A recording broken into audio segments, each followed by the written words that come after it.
At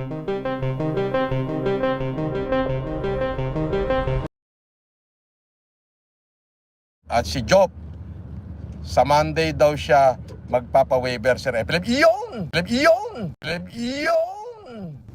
Oh, sa Monday daw magpapa-waiver si Makagago. Sige, pero hanggat wala pang Monday, araw-araw ko siya puputaktiin ng mura.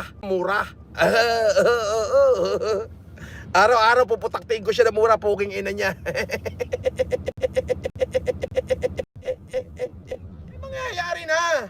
Hanggat wala siyang waiver, araw-araw, minuto, bumurahin ko siya, putang ina niya, duwag siya, wala siyang payag.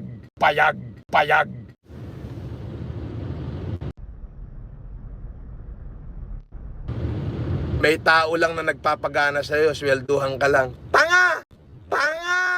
Ako nagbibigay na sweldo. Ang bobo nito. Kinangina mo?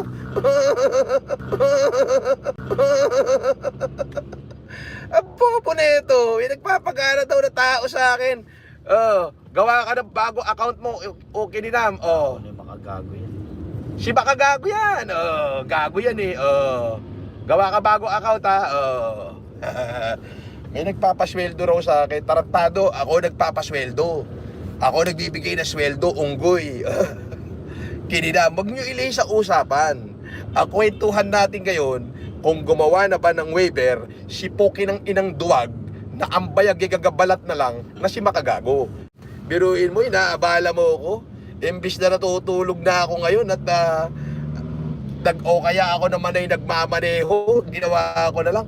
Magla-live pa ako, mauublig pa ako mag-live para lang murahin ka, kinang ina mo.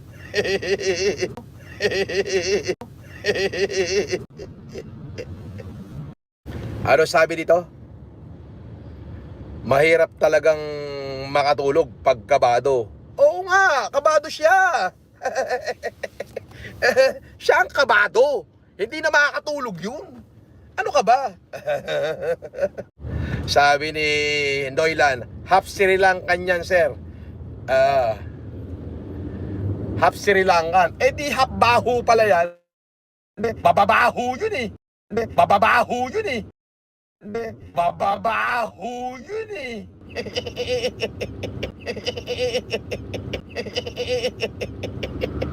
Kaya naman pala, Makabaho pala dapat ang pangalan niya, hindi Makagago. Makabaho.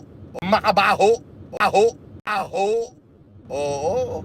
Kaya hiya naman yung lahi nung tatay niya. Nag-anak siya ng isang duwag na katulad niya. Kinangina mo, hindi ka bagay dito sa Pilipinas.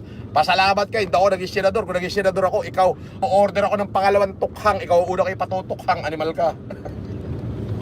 O kinang ina mo, Makagago, yung bayag mo, balat na lang na natitira. Diba? Hanggat hindi ka nagpapa-waiver, hanggat hindi ka nakikipagkanaan sa akin, araw-araw, minuminuto ng buhay mo, maririnig mo boses ko, minumura kita, winawalang hiya kita, ipinapahiya kita sa Pilipino at pati sa lahi mo na nagkaroon sila ng kamag-anak na walang bayag na katulad mo. Ukininam. Minuminuto.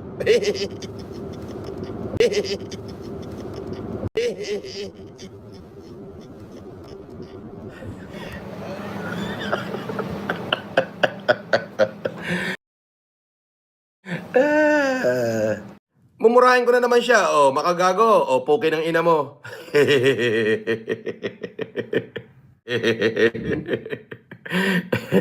Ngayon, andito siya sa kabilang channel ko, dito sa Francis Leo Marcos Official. Bati na daw kami.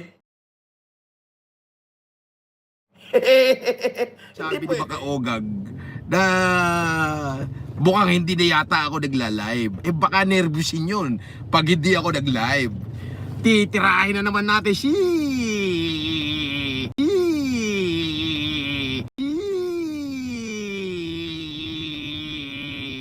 Makaogag.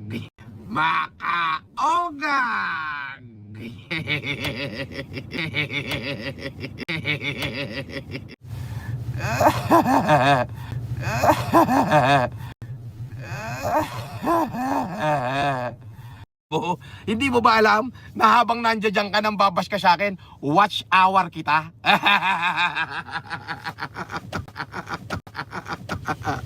Okay, nang ina nyo.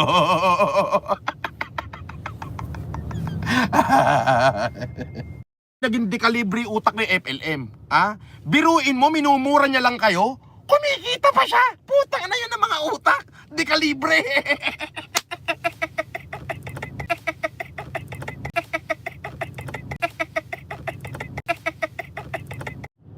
Skincare reveal na wala ng peklat nung nabaril at nasaksak. Ndak. Skincare reveal na wala na ng peklat na nabaril at nasaksak. Gago! Galing nga ako ng Germany, Villa Medica, di ba? Lang mga pekas ko, pinagtanggal-tanggal ko na. Tapos wala na ako puting buhok ko. Gumasos ako ng 12 million, yo! Sa Villa Medica. Hindi mo ba napanood yun? Tatanga-tanga ka. Hindi nyo kasi afford yun. Diyan lang kayo sa beef Lucky Me noodles. Yun lang ang afford nyo. Tangina, binabash mo ko rito. Eh baka mamaya, pambili mo na lang ng ulam yan. Puta, pinili mo pa ng load para makapag-bash ka. Pero maraming salamat sa'yo. Alam mo kung bakit? Di kalibre ka utak ko eh. Alam mo bakit di kalibre? Minumura lang kita, kumikita pa ako.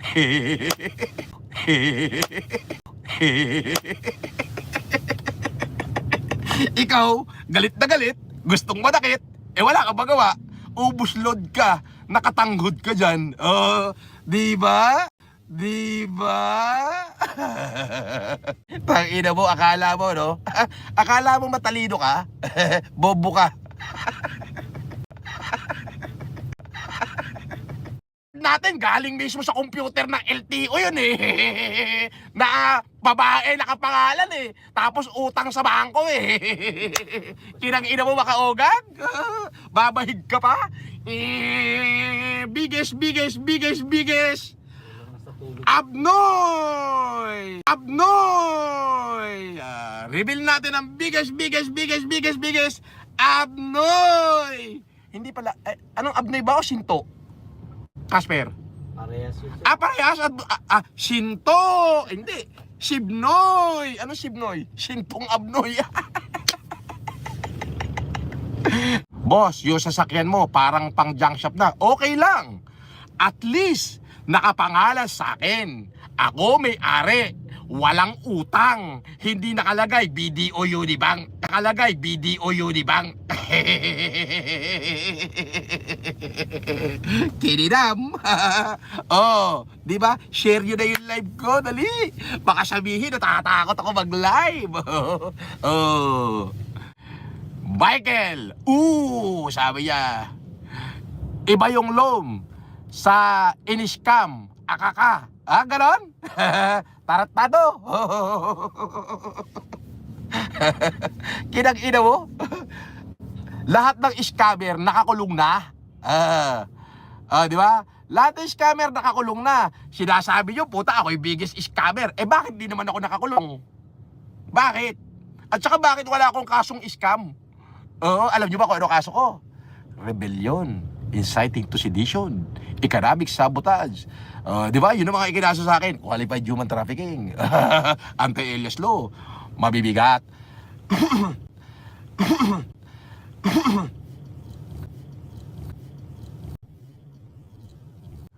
Boss, sabi di ba kagago, malapit ka na doon ulit. Uy! Totoo? Totoo? Totoo? Unggoy! Kinangina mo? Totoo? Unahan kami sige paunahan kami. Sige nga Pumusta ba kayo? Pumusta kayo? Baka hindi kayo pumusta. Piyama ni popcorn. Time out ka muna. Kulo ka na ulit. Ulul. Sino ba yung sabi? Lolo mong panot? Totoo? Unggoy! Kinangina mo? Sabi ni Iskiwer, paano ka naging related sa Marcos? Abi, di sa Marcos mo tanungin, bobo. Tanungin kita, paano ka natutong mag-YouTube?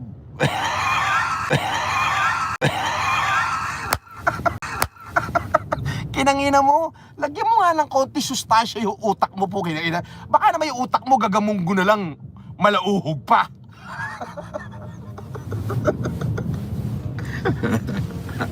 Sabi ni Boss FJ, bako kulok ka daw, mas malinaw pa daw sa sikat ng araw. Unggoy, kinaina mo.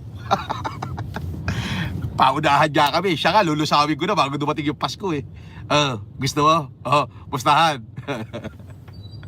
Papaniwala kayo dyan mo. Yun ang umaatik abong gawar rekto. O baka nga siya lang gumawa nun, pinrint lang niya doon sa printer niya. Inedit lang niya. Naniwala naman kayo. Pero kung siya'y pipirma ng waiver, hiyahatid ko siya sa pintuan ni San Pedro. Promise.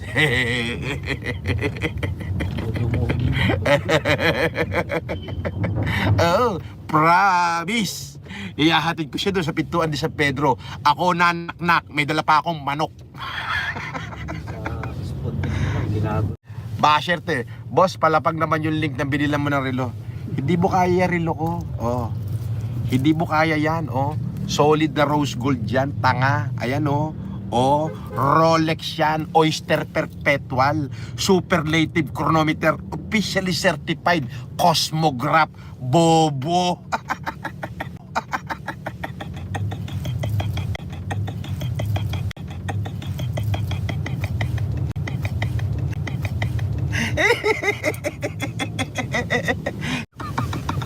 Kinagina mo. Lopez, sampaling ko yung mukha mo eh.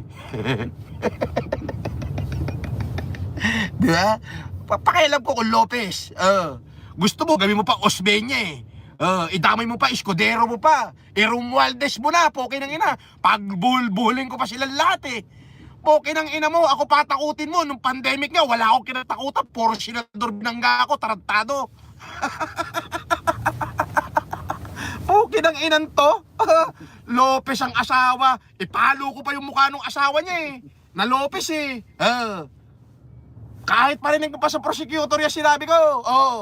Wala akong binanggit na pangalan. Kinang-ina mo. Di ba? Kinang-inang yan. Boss FLM, anong gel gamit mo? Ba? Brunus yan. Brunus yata yan. Tumatagal. Parang Motolite. Di ba? Asaya, di ba? Sabi ni Job, ha, may Lopez pang nalalaman, di ba? Pukin ng ina mo, ako pa tinakot mo, makagago ka lang. Di ba? Samantalang nung pandemic, pukin ng ina, binangga ko, puro senador, congressman, bilyonaryo, pinagmumura ko sa harapan ng bahay nila. May nagawa ba? Alam mo, naipakulong ako to bring FLM down. Di ba? It takes and it took a million smart men with the hundreds of million of peso to put FLM down. But at the end of the day, FLM is free.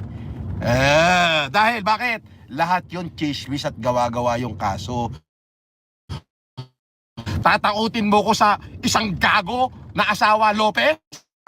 Gusto mo paguntugin ko pa silang dalawa pag nagkita kami?